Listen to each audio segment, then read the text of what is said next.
नमस्कार दोस्तों। रिसेंटली ही मेरी लाइफ में बहुत सारे कॉन्ट्रास्ट्स एक साथ आए थे और उन सभी से जब मैं निकला तो मेरी लाइफ में बहुत ज़्यादा चेंजेस आए और बहुत अमेजिंग चेंजेस आए। और उस जगह पर सबसे बड़ा चेंज ये था कि मेरे लॉ ऑफ अट्रैक्शन को फॉलो करने का जो तरीका है जो मैं फॉलो करता हूँ वो काफ़ी हद तक चेंज हो गया। ये चेंज एक बेटरमेंट के तौर पे हुआ, यानी इसमें कुछ चीज़ें बहुत अच्छी ऐड हुई। तो आज मैं आपको यही बताने वाला हूँ कि एक्चुअल में मैं अब लॉ ऑफ अट्रैक्शन को कैसे फॉलो करता हूँ। और ये देखोगे तो मैं पहले भी जब सीखता था तो ये ऐसे ही चीज़ें थी, लेकिन मैं पहले सिर्फ एक वे में उसको फॉलो करता था। लेकिन अब मैंने अपना पर्सपेक्टिव थोड़ा ओपन कर दिया है लॉ ऑफ अट्रैक्शन को लेकर के, ताकि मैं चीज़ों को और इजीली समझ भी पाऊँ और इजीली फॉलो भी कर पाऊँ। जैसा कि आप सभी जानते हैं कि मैं लॉ ऑफ अट्रैक्शन में सिर्फ और सिर्फ अब्राहम को ही फॉलो करता हूँ, और अगर उसके अलावा किसी चीज़ से मुझे जुड़ना होता है तो अब्राहम मुझे उस चीज़ से जोड़ देते हैं। यानी थ्रू मेडिटेशन जो मैं डेली बेसिस पे करता हूँ, उससे मुझे इस तरीके की इम्पल्स आती है कि मैं अपने लाइफ में वो गाइडेंस ले पाता हूँ कि मुझे नेक्स्ट क्या करना चाहिए। ये कॉम्बिनेशन जो है ये मैं स्टार्टिंग से तो ले करके चल रहा हूँ, लेकिन अब मैं देखता हूँ कि अब मैं इस चीज़ में और ज़्यादा घुस चुका हूँ। और ये कॉम्बिनेशन है लॉ ऑफ अट्रैक्शन का और सबकॉन्शियस माइंड का। ये दो कॉम्बिनेशन जो है मेरी लाइफ में इतने बेस्ट बनकर निकले हैं कि मैं इसकी जितनी तारीफ़ करूँ उतनी कम है। और अगर आप इसे यूज़ करते हो जिस तरीके से मैं आपको बताऊंगा तो 100% आपकी लाइफ चेंज होगी और इजीली होगी। ये कॉम्बिनेशन मेरे लिए बहुत ज़्यादा फेवरेट इस वक्त हो चुका है, क्योंकि अगर देखोगे तो लॉ ऑफ अट्रैक्शन या फिर सबकॉन्शियस माइंड की जो टीचिंग्स है वो बहुत ज़्यादा डिफरेंट नहीं है। इनफैक्ट सेम ही है, जस्ट नाम का थोड़ा सा डिफरेंस हो जाता है। जैसे अब्राहम कहती है कि आपकी लाइफ में अगर आप जो चीज़ मैनिफेस्ट करना चाहते हो और वो चीज़ आपकी लाइफ में अगर मैनिफेस्ट नहीं हो रही तो उसके जितने भी रीज़न्स आपका माइंड देता है उनमें से एक भी रीज़न वो नहीं है उसके मैनिफेस्ट ना होने का। उसका इकलौता रीज़न ये है कि आपकी डिज़ायर आपकी लाइफ में मैनिफेस्ट इसलिए नहीं हो रही क्योंकि आप वाइब्रेशनली किसी ऐसी जगह पर हो जो आप आपकी डिज़ायर से अपने आप को अलग कर लेते हो। यानी रेजिस्टेंस को इतना क्रिएट करके रखा है कि अलाइनमेंट पे हम फोकस्ड नहीं है और उसकी वजह से ही हमारी लाइफ में वो मैनिफेस्टेशन नहीं हो रही। इसके अलावा कोई दूसरा रीज़न नहीं है। ना आप बुरे हो, ना आप अनडिज़र्विंग हो, ना आप में कोई फॉल्ट है। जस्ट ये है कि आप रेजिस्टेंस क्रिएट करके बैठे हो, इसीलिए उस रेजिस्टेंस की वजह से वो मैनिफेस्टेशन आपकी लाइफ में नहीं हो रही। वहीं अगर आप उसके अपोजिट सबकॉन्शियस माइंड की टीचिंग्स को देखोगे तो सबकॉन्शियस माइंड की टीचिंग्स भी यही कहती है कि आपके माइंड में, आपके सबकॉन्शियस माइंड में इस तरीके के पैटर्न्स चल रहे हैं, इस तरीके के नेगेटिव पैटर्न्स चल रहे हैं जिसकी वजह से आपकी रियलिटी में वो चीज़ें दिख रही हैं। और रियलिटी में आपको तब तक वही चीज़ें दिखेंगी जब तक आपका माइंड उस तरीके से चल रहा है। आप अपने माइंड को चेंज करके, यानी उसको रिप्रोग्राम करके चेंज करोगे तो आपकी रियलिटी पूरी तरीके से चेंज हो जाएगी। और ये चीज़ मैं देखूँगा तो मैं करता आया हूँ। माइंड रिप्रोग्रामिंग नाम अब जुड़ चुका है इस लाइफ में। यानी देखोगे तो जैसे मैंने स्टार्टिंग की थी तो स्टार्टिंग मेरी मेडिटेशन से हुई थी। मेडिटेशन, उसके बाद ग्रेटिट्यूड वॉक आया था और उसके बाद ग्रेटिट्यूड वॉक गया और उसके बाद ऐड हुआ पॉजिटिव एस्पेक्ट्स और उसके बाद फिर पिवटिंग ऐड हुआ। तो इसको जब मैंने पूरे साल भर कंटिन्यू किया और 2 साल कंटिन्यू किया, अभी मुझे ऑलमोस्ट 2 साल से ज़्यादा हो चुके हैं मेडिटेशन करते हुए भी और अब्राहम को फॉलो करते हुए भी। और यहाँ पर अगर सबकॉन्शियस रिप्रोग्रामिंग की बात की जाए तो 2 साल से मैं इतना अब्राहम को पढ़ रहा हूँ। डेली बेसिस पे मैं एक ही चीज़ को रिपीट कर रहा हूँ, एक ही मेडिटेशन का तरीका मैं इतने टाइम से अपना रहा हूँ और एक ही टॉपिक जैसे मनी के टॉपिक पे मैं डेली पॉजिटिव एस्पेक्ट्स लिखता हूँ और 2 साल से या 1.5 साल से इसको लिख रहा हूँ। और यही सबकॉन्शियस रिप्रोग्रामिंग का देखोगे तो एक्चुअल में खासियत है कि आप जितना रेपिटेशन करते हो आपका माइंड उतना ही उन चीज़ों पे बिलीव करता रहता है। और जैसा अब्राहम कहती है कि बिलीव क्या है, अगर अब्राहम से ये क्वेश्चन पूछा जाए कि बिलीव क्या है तो अब्राहम का आंसर होता है कि बिलीव और कुछ नहीं होता, सिर्फ रिपीटेड वर्ड्स होते हैं। यानी जिस चीज़ को आप जितना रिपीट करते रहो वो एक स्ट्रॉन्ग आपका बिलीफ बन जाता है। और आपका आज जो स्ट्रॉन्ग बिलीफ है वो भी कभी ना कभी कोई सिंगल थॉट रहा होगा जिस पर आपने कंटिन्यूसली इतना फोकस किया कि आने वाले टाइम में वो आपका बिलीफ बन गया, स्ट्रॉन्ग बिलीफ बन गया।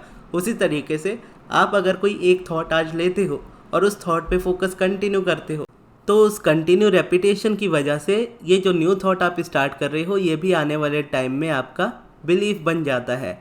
और सबकॉन्शियस माइंड के टीचिंग्स के अकॉर्डिंग, जैसे डॉक्टर जोसेफ मर्फी इस चीज़ को कहते हैं कि बिलीफ क्या है, किसी चीज़ को सच मान लेना बिलीफ है, ऐसा उनका डेफिनेशन है। और अगर इन दोनों को कॉम्बिनेशन में कर दिया जाए, अब्राहम के और डॉक्टर जोसेफ मर्फी की टीचिंग्स को अगर मिक्स कर दिया जाए तो बिलीफ क्या है, तो बिलीफ वो चीज़ है किसी चीज़ को सच मान करके अगर आप कंटिन्यूसली रिपीट करते हो डेली बेसिस पे तो वो चीज़ आपका बिलीफ बन जाती है। अब ऑब्जेक्ट उसका भले ही झूठा हो या सच्चा हो वो मैटर नहीं करता, क्योंकि जो हमारा सबकॉन्शियस माइंड होता है वो एक ऐसे फील्ड की तरह होता है। आप देखो, एक ऐसे सॉइल की तरह होता है, मिट्टी जो हमारी होती है, उपजाऊ मिट्टी, कि जिसमें हम जो बीज बो दें उस तरह का वो पेड़ या पौधा उस जगह से निकलता है। तो ठीक उसी तरीके से आप अपने कॉन्शियस माइंड में जो भी फीड करते हो, आपका कॉन्शियस उसी चीज़ को सबकॉन्शियस तक पहुंचाता है। आपका कॉन्शियस जिस बात पे बिलीव करता है उसी बात को वो जाने देता है सबकॉन्शियस तक, और सबकॉन्शियस कभी भी क्वेश्चन नहीं पूछता कि ये चीज़ सही है या गलत है। वो जस्ट कमांड को एक्सेप्ट करता है और उस पर एक्ट करता है। और यूनिवर्स हमें इतनी फ्रीडम देता है कि हम दुनिया में जो चाहे वो बिलीव कर सकते हैं, और वो बिलीव को वो सच कर देगा, चाहे वो जैसा भी हो, दुनिया को गलत लगता हो, सही लगता हो, कैसा भी हो। यही रीज़न है कि बहुत लोग अपने माइंड में डर को भी क्रिएट कर लेते हैं, और बहुत लोग अपनी लाइफ में इतनी पॉजिटिविटी भी क्रिएट कर लेते हैं जिससे उनकी लाइफ में हर वो चीज़ें मैनिफेस्ट होती है जो वो चाहते हैं। और अगर यही देखो तो मैं नेचुरली अपनी लाइफ में करता आया हूँ कि स्टार्टिंग से जब मैंने अपनी प्रैक्टिस स्टार्ट की तो इतना रेपिटेशन किया, जैसे मैंने अब्राहम को इतना ज़्यादा पढ़ा है, इतना ज़्यादा सुना है, इतना ज़्यादा बोला है। जैसे वीडियोस में भी अगर मैं देखूँ तो अब्राहम की ही वीडियोस मैं हमेशा से बनाता आया हूँ, और अब्राहम को ही पढ़ता आया हूँ, अब्राहम को ही सुनता आया हूँ, और वीडियोस में भी उन्हीं की बात करता हूँ। जब मैं पर्सनल सेशंस ले रहा होता हूँ उसमें भी वही बात कर रहा होता हूँ। अगर मैं जब क्लासेस ले रहा होता था उस वक्त भी सेम बातें हो रही होती थी। डेली बेसिस पे मैं इस चीज़ को रिपीट कर रहा होता था कि मेडिटेशन अकेला आपकी लाइफ को चेंज कर सकता है। और इस बीच में कॉन्ट्रास्ट क्या था? कॉन्ट्रास्ट बेसिकली ऐसा था कि मैं बहुत ज़्यादा थका जा रहा था हर काम से, यानी मैं इंटरेस्टेड नहीं हो रहा था कोई भी काम में, क्लासेस में भी इंटरेस्टेड नहीं हो रहा था, क्योंकि मुझे हमेशा ये लग रहा होता था कि मैं डेली एक ही बात को रिपीट करता हूँ कि मेडिटेशन करो, मेडिटेशन करो। और मुझे रिपीट करने में एक्चुअल में देखूंगा तो कोई प्रॉब्लम नहीं है, क्योंकि मैं 1-2 साल से इसी चीज़ को रिपीट करता आ रहा हूँ।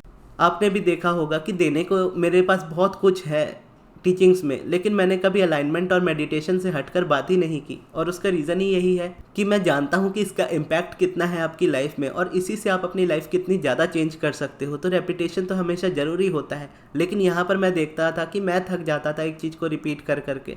हर दिन मुझे लगता था कि मैं इतना ज़्यादा टाइम दे रहा हूँ किसी चीज़ में, और एट द एंड उसमें से मुझे थकान मिल रही है, जो कि ऑब्वियसली मुझे समझ में आया कि मैं रेजिस्ट कर रहा हूँ। लेकिन इमीडिएटली मैंने कोई एक्शन नहीं लिया, क्योंकि जैसा यूनिवर्स कहता है या अब्राहम जैसा कहती है कि एक्शन मत लो, वाइब्रेशनली अपने आप को रेडी करो, एक्शन अपने आप हो जाता है। तो मैंने अपने आप को वाइब्रेशनली रेडी किया, और रेडी करते करते वो क्लासेस वाला जो चीज़ें थी वो छूट गई। वो छूट इसीलिए गई, और जैसे छूटी उसके साथ निकला फिर माइंड रिप्रोग्रामिंग ऑडियोज़, जहाँ पर देखोगे तो चीज़ें सेम हैं। जैसे मैं क्लासेस लेता था तो उसमें मैं मेडिटेशन सिखाता था, पॉजिटिव एस्पेक्ट सिखाता था, पिवटिंग मेथड सिखाता था। और इसको अगर आप माइंड प्रोग्रामिंग ऑडियो को देखोगे तो ये कॉम्बिनेशन है इन 3-4 चीज़ों का। इसमें आपको पिवटिंग भी मिलेगी, पॉजिटिव एस्पेक्ट्स भी मिलेगा, एफर्मेशंस भी मिलेंगे, प्लस मेडिटेशन भी मिलेगा। तो इन चारों चीज़ों का कॉम्बिनेशन बन करके ये माइंड रिप्रोग्रामिंग ऑडियो बनी, जो मेरे लिए और आपके लिए, दोनों के लिए देखोगे तो ईजी भी है और अच्छी भी है। क्योंकि इस जगह पे मेरा टाइम एक बार में जाता है कि मैं एक बार में जब ऑडियो बना रहा हूँ तो उसी में वो सारी चीज़ें डाल दूँ जो मैं डेली 21 डेज़ तक अपनी क्लासेस में रिपीट करता हूँ। अब 21 डेज़ बाद तो क्लासेस कंप्लीट हो जाती हैं, और रिपीट तो मैं क्लासेस में भी सेम ही चीज़ करता हूँ। तो क्यों ना इस चीज़ को जब ऑडियो में कन्वर्ट किया जाए और एक ही बार उस चीज़ को किया जाए, तो कोई पर्सन उसको अगर डेली बेसिस पे सुनेगा तो ना वो बोर होगा ना मैं बोर होऊंगा। तो इस तरीके से ये कॉन्ट्रास्ट में से मैं बाहर निकला, और मैंने अपनी क्लासेस को क्विट किया। और क्विट करने के बाद मैंने ये भी रियलाइज़ किया कि हाँ, मैं एक्चुअल में देखूँ तो मैं कंटेंट क्रिएटर हूँ। मैं एक ऐसा कंटेंट क्रिएटर हूँ जिसे लॉ ऑफ अट्रैक्शन की बहुत अच्छी नॉलेज है। मैं लॉ ऑफ अट्रैक्शन का टीचर नहीं हूँ। और ये बात जब मैंने रियलाइज़ की तो बच्ची कुची जो रेजिस्टेंस मेरे अंदर आ रही थी वो भी ख़त्म हो गई। क्योंकि ये तो हर किसी के माइंड में अब जैसे होता है कि जब मैं क्लासेस ले रहा होता था तो क्लासेस की जो इनकम होती थी वो मेरी इनकम का ऑलमोस्ट 50% हिस्सा है। एक बार में जब मैंने क्लासेस को लेना क्विट कर दिया तो मुझे भी पता था कि उसका इम्पैक्ट आएगा मेरी इनकम पे, लेकिन ये भी पता था कि हाँ, उतनी ही जल्दी मैं उसको बैलेंस भी कर लूँगा। क्योंकि जो उसका इम्पैक्ट अगर आना भी है तो उसका इम्पैक्ट इस वजह से नहीं आएगा कि मैंने क्लासेस को क्विट किया। उसका इम्पैक्ट इस वजह से आएगा कि मेरे मन में ये थॉट है कि मैंने क्लासेस को क्विट किया, और क्लासेस को क्विट करने की वजह से ये चीज़ें हो सकती है। लेकिन वो चीज़ें मैंने ऑलरेडी अपने माइंड में से पहले ही निकाल दी, और वो चीज़ें देखा जाए तो मेरी लाइफ में आई भी नहीं जैसा मैंने सोचा था। और यही एक्चुअल में देखा जाए तो इंस्पायर्ड एक्शन होता है कि जब यूनिवर्स आपको गाइड करता है, आप इम्पल्स के साथ होते हो, तो आप इस तरीके से डिसीजन लेते हो, और बड़े बड़े डिसीजंस ऐसे लेते हो कि वो चीज़ें आपको परेशान भी नहीं करती, और उसके हटने के बाद आपको कोई इफेक्ट भी नहीं आपकी लाइफ में पड़ता। और तब से मैं बोलूँगा तो मैं बहुत ज़्यादा रिलैक्स हूँ, बहुत ज़्यादा खुश हूँ। मुझे कंटेंट बनाने में बहुत ज़्यादा मज़ा आ रहा है, वीडियोस बनाने में बहुत ज़्यादा मज़ा आ रहा है। कंटेंट क्रिएशन में इतना मज़ा आ रहा है कि मैं अभी रिसेंटली मैं रेस्ट पे ही ज़्यादा फोकस कर रहा था, इसीलिए वीडियोस भी एक एक दिन के गैप में बना रहा था। अब मेरा फोकस भी यही रहेगा कि मैं वीडियोस में ज़्यादा से ज़्यादा चीज़ें और बताऊं, क्योंकि मुझे इसी चीज़ में सबसे ज़्यादा मज़ा आता है। और जैसा अब्राहम कहती है कि आपकी लाइफ का अल्टीमेट पर्पस जॉय है, आपको जिस चीज़ में खुशी मिलती है आपको वही चीज़ करनी चाहिए। या तो आप जो चीज़ करते हो उसमें आप खुशी ढूंढो, इसके दो के अलावा कोई तीसरी चीज़ करने की ज़रूरत नहीं। और मैं अब देखूँ तो मैं वही चीज़ कर रहा हूँ कि मैं टीचिंग को उतना एंजॉय नहीं करता, मैं कंटेंट क्रिएशन को मैं बहुत ज़्यादा एंजॉय करता हूँ। कि जैसे अब्राहम की टीचिंग्स को पढ़ना है, फिर उसके बारे में बात करनी है, फिर सब्लिमिनल बनाने हैं, फिर उसके बाद माइंड रिप्रोग्रामिंग ऑडियोज़ बनानी है, कार्ड्स निकालने हैं, वो सारी चीज़ें मैं बहुत एंजॉय करता हूँ। और ये एक मेरा नया तरीका बन चुका है। अब मैं अपनी रूटीन के बारे में आपको बताता हूँ कि मैं कैसी रूटीन अपनी लाइफ में फॉलो करता हूँ। मेरी रूटीन में थोड़े बहुत चेंजेस हुए हैं, मेजर चेंजेस नहीं हुए हैं। जब मैं मॉर्निंग में सुबह उठता हूँ तो उठने के बाद अपना ब्रेकफास्ट वगैरह करने के बाद मैं सबसे पहले तो मेडिटेशन ही करता हूँ, क्योंकि वो मेरी लाइफ का हिस्सा है, मुझे लाइफ टाइम करना है, क्योंकि मैं चाहता हूँ कि मेरे पूरे जीवन भर मैं उस चीज़ को करूँ। मेडिटेशन करने के इमीडिएटली बाद जब मैं उठता हूँ मैं अपने लिए कार्ड्स निकालता हूँ। मेरे पास 5 से 6 कार्ड्स हैं अब्राहम हिक्स के, और वो बेसिकली मेरे लिए रिमाइंडर की तरह काम करते हैं। अभी जस्ट मैंने कम्युनिटी पोस्ट पे भी एक पोस्ट किया था, वो भी मेरे आज के कार्ड का ही आंसर था, जो कि मेरे लिए भी बहुत परफेक्ट था और आप लोगों के लिए भी बहुत परफेक्ट होगा। तो वो मैं कार्ड्स निकालता हूँ, उसमें मैसेजेस को रीड करता हूँ, उसको रिमाइंड करता हूँ कि डेली बेसिस पे यूनिवर्स मुझे ये चीज़ें बता रहा है कि मुझे इस जगह का ध्यान रखना है। क्योंकि फोकस हमारा जो ऐसा होता है हर वक्त ऐसी ऐसी जगह पे जाता है, कई बार अनवांटेड पे इतना ज़्यादा जाता है जो हमें नहीं चाहिए होता, उसके बारे में हम इतनी बात कर रहे होते हैं। तो वो उसका जो फ्रंट पेज होता है वो मेरे लिए डेली एफर्मेशन की तरह हो जाता है। जैसे आज का जो कार्ड निकला था जो मैंने कम्युनिटी पोस्ट पे पोस्ट किया है, उसमें था complaining about complaining is also a complaining. इसका मतलब है कि अगर आप कंप्लेनिंग पे कंप्लेन करते हो तो वो भी एक कंप्लेन है। तो ये मेरा आज का एफर्मेशन हो गया। आज मैं पूरे दिन भर इस बात को याद रखूँगा और ये ध्यान रखूँगा कि मुझे अप्रिसिएशन को चूज़ करना है। अब ये मेरे माइंड को इस तरीके से रिप्रोग्राम करेगा। उसके जस्ट बाद मैं लिखता हूँ पॉजिटिव एस्पेक्ट्स मनी के टॉपिक पर, और वो लिखने के तुरंत बाद मैं अपनी बुक पढ़ना स्टार्ट कर देता हूँ। करेंटली मैं पढ़ रहा हूँ money and the law of attraction by Abraham Hicks. तो वो मैं पढ़ता हूँ, उसके बाद मेरा दिन स्टार्ट होता है। अब जब मेरा पूरा दिन स्टार्ट होता है तो मेरा फीलिंग्स पे बहुत ज़्यादा फोकस होता है। मैं ध्यान देता हूँ कि मैं कब क्या सोच रहा हूँ, क्या फील कर रहा हूँ, और जैसा फील कर रहा होता हूँ इंस्टेंटली देखता हूँ अगर वो बुरा फीलिंग में है, यानी अगर मैं बुरा फील कर रहा हूँ तो ये एक इंडिकेशन है कि मैं किसी ऐसी चीज़ पे फोकस्ड हूँ जो मुझे मेरी लाइफ में नहीं चाहिए। यानी मान लीजिए मैंने अपने आप को देखा कि मैं किसी के बारे में कंप्लेन कर रहा हूँ या मैं किसी को क्रिटिसाइज़ कर रहा हूँ, तो मैं तुरंत खुद से बोलूँगा कि नहीं, ये मैं नहीं चाहता। तो फिर मैं अपने आप से वापस क्वेश्चन पूछूंगा, तो मैं ये नहीं चाहता तो मैं क्या चाहता हूँ? मैं चाहता हूँ कि मैं अप्रिसिएशन चूज़ करूँ। मैं चाहता हूँ कि मैं उन चीज़ों को देखूँ जो मुझे अच्छा फील कराए। मैं चाहता हूँ मैं उन चीज़ों की अच्छी तारीफ़ करूँ जो मुझे एक्चुअल में पसंद है। मैं चाहता हूँ कि मेरा ध्यान उन चीज़ों पे जाए जो मुझे अच्छा फील कराए। मैं चाहता हूँ मेरा ध्यान हमेशा अच्छाई में रहे। मैं चाहता हूँ मेरा ध्यान हमेशा ऐसी जगह पर रहे जो मुझे वैल्यू दे, जो मेरी लाइफ को सर्व करे, मेरे पर्पस को फुलफ़िल करे। ये मेरा प्रोसेस ऑफ पिवटिंग है। एक्चुअल में मेरा नहीं है, अब्राहम हिक्स का है प्रोसेस ऑफ पिवटिंग, लेकिन मैं बहुत अच्छे से इसे यूज़ करता हूँ। फिर जब मैं रात को सोने जाता हूँ तो सोने जाने समय यही चीज़ें मेरे माइंड में चल रही होती है। और सबकॉन्शियस माइंड के जो टीचर हैं डॉक्टर जोसेफ मर्फी, वो इस तरीके से सिखाते हैं कि अपने आप को एक स्लीपी और ड्राउजी स्टेट में रखो, जहाँ पर आप अपने आप को आधी नींद में लेकर के जाओ, और वहाँ पे एक सिंगल वर्ड को आप रिपीट करो बार बार। कि जैसा अब्राहम कहती है उस चीज़ पे फोकस्ड रहो जो आप चाहते हो, उस चीज़ पे फोकस मत रहो जो आप नहीं चाहते हो। और अब्राहम कहती है हर सब्जेक्ट के 2 सब्जेक्ट है। जैसे एक तरफ अमीरी है तो दूसरी तरफ गरीबी है, एक तरफ पॉजिटिविटी है तो दूसरी तरफ नेगेटिविटी है, एक तरफ हेल्थ है तो एक तरफ बुरी हेल्थ है। तो मैं सोते वक्त अपने आप को डीप ब्रीदिंग की स्टेट में लेकर के जाता हूँ और अब्राहम के कुछ बातें अपने आप से इस तरीके से बोलता हूँ कि मेरी लाइफ का पर्पस ये है कि मैं अपनी लाइफ में खुश रहूँ। मेरे लिए मेरी फीलिंग सबसे ज़्यादा इंपॉर्टेंट है। मैं जानता हूँ कि मेरी लाइफ में मैं जैसे थॉट्स को क्रिएट करूँगा, जैसी फीलिंग्स को क्रिएट करूँगा, वैसी मेरी मैनिफेस्टेशन होगी। मैं एक डेलिब्रेट क्रिएटर हूँ। मैं अपनी लाइफ में वो थॉट्स को चूज़ कर सकता हूँ।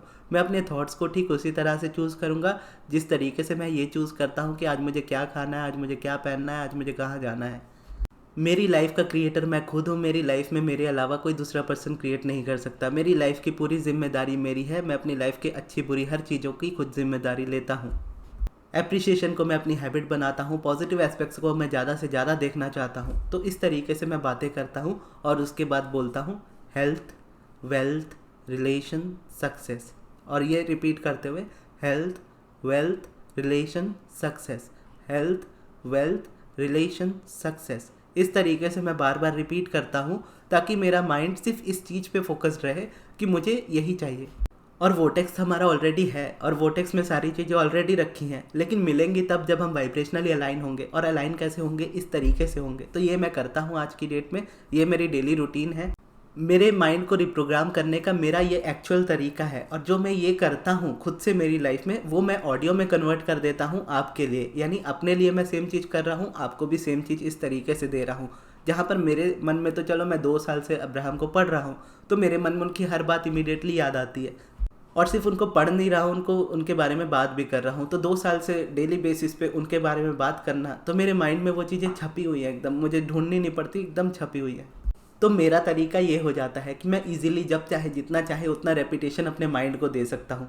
और आप चाहो तो आप माइंड रिप्रोग्रामिंग ऑडियोस मुझसे बनवा सकते हो, जो आपके लिए डेफिनेटली बहुत ज़्यादा वैल्यूएबल होने वाली है। लेकिन माइंड रिप्रोग्रामिंग ऑडियो बनवाने से पहले, अगर आप पर्सनली बनवाना चाहते हो, तो उसे बनवाने से पहले जो चैनल पे मैंने अपलोड की हैं 2 से 3, उसे आप ज़रूर सुनिएगा, ताकि आप उसका कॉन्सेप्ट एक्चुअल में समझ पाओ कि वो एक्चुअल में क्या है और कैसे वर्क करती है। और उनसे जब आप रिजल्ट लेने लगो, उन्हें सुनकर आप बेटर फील करने लगो, तो जाओ पर्सनल के लिए। या स्पेसिफिक डिज़ायर को लेकर है, आपको लगता है कि आपकी डिज़ायर बहुत स्पेसिफिक है और उस जगह पे आप रेजिस्टेंस रिलीज़ ही नहीं कर पा रहे, तो आप बनवा सकते हो। तो उस माइंड रिप्रोग्रामिंग ऑडियो को बनवाने के लिए आप मेरे मैनेजर अमृत को कांटेक्ट कीजिएगा, उनके व्हाट्सएप नंबर पे। उनका व्हाट्सएप नंबर मैं आपको कमेंट बॉक्स में दे दूंगा। और ये वीडियो आपको कैसी लगी कमेंट बॉक्स में ज़रूर बताइएगा। और इस वीडियो को यहाँ तक देखने के लिए बहुत बहुत धन्यवाद।